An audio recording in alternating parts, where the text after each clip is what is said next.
Today is Metal Monday, and today I'm going to be in the spirit of black metal, be reviewing a black metal album in lo-fi style without my microphone, because my microphone's at my mom's. So, we're going to talk today about a band that they started off as folk slash black metal slash black and folk metal, whatever you want to call it, and then they transitioned to all these different styles that I haven't actually listened to. I've just listened to we'll call it the Holy Trinity of Ulver's black metal era, kind of black metal era, because they made a folk album, I believe it was called. I forget what it's called, but I happen to own two of their albums, and the album that I am reviewing today is called Bergtatt.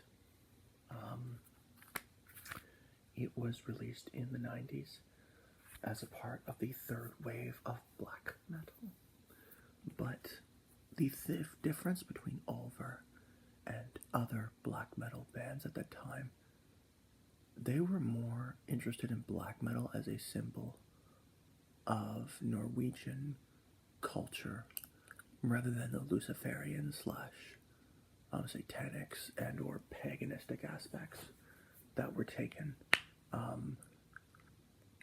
They weren't necessarily, they were part of the black metal scene, but they weren't necessarily like, they weren't involved to my knowledge and to the knowledge of any evidence in any church burnings or murders or stuff like that, which is what a lot of the black metal bands are.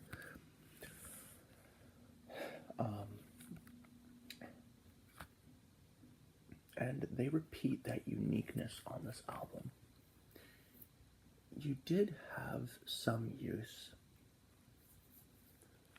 of acoustics, guitars in black metal. I believe in Dark Throne's Unholy Trinity, in one of their albums they featured acoustic guitars, but this album makes a lot of use of some really, they go from really nice melodies. They go from 0 to 100 real quickly. Normally metal albums, when they use melodies, they kind of have smooth transitions, but what this album will do is you'll be hit with this lovely melody, and then all of a sudden it'll explode into tremolo picking and blast beats, and it can be quite the experience.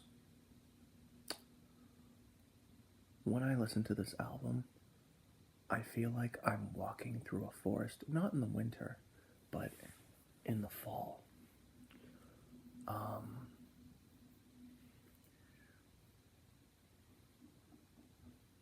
I just, where there's leaves on the ground everywhere. I wish in this album they would have offered more smoother transitions between the melodic parts and the heavy black metal parts. But I do have to acknowledge that this album was extremely unique for its time. The combining of these beautiful acoustic passages with the heavy tremolo picking, it reminds me somewhat of Opeth. It wouldn't surprise me if Opeth was at all influenced by Ulver. The first track, Troll the Skull Jarenvild, I apologize to any Norwegians in here that are cringing with intensity, doesn't have acoustic passages at all. It actually is just a beautiful, cleanly sung track. I would call it more folk metal rather than black metal. And then the second track opens up with this beautiful acoustic guitar with a flute over top of it, and then, like I said, just absolutely dives into head first into the heavy stuff. And as far as my enjoyment of this album, I really do enjoy it. I love just taking my headphones, going into a forest, and blasting this album.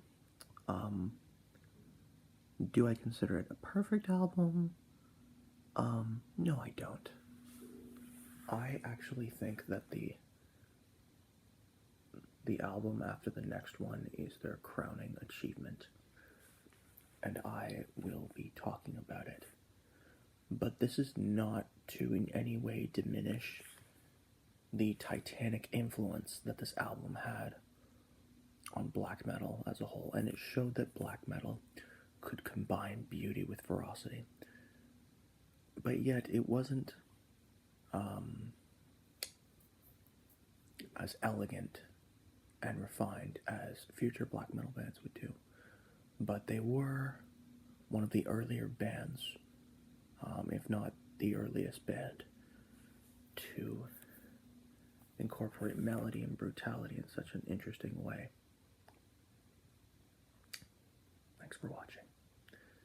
I think this is a great kind of transitionary album for someone who finds that thrash metal maybe doesn't have the intensity that they're looking for, but also finds that black metal is too much. I think this might provide a nice middle ground for a beginner getting into the music. But that's just my opinion. Have a nice day.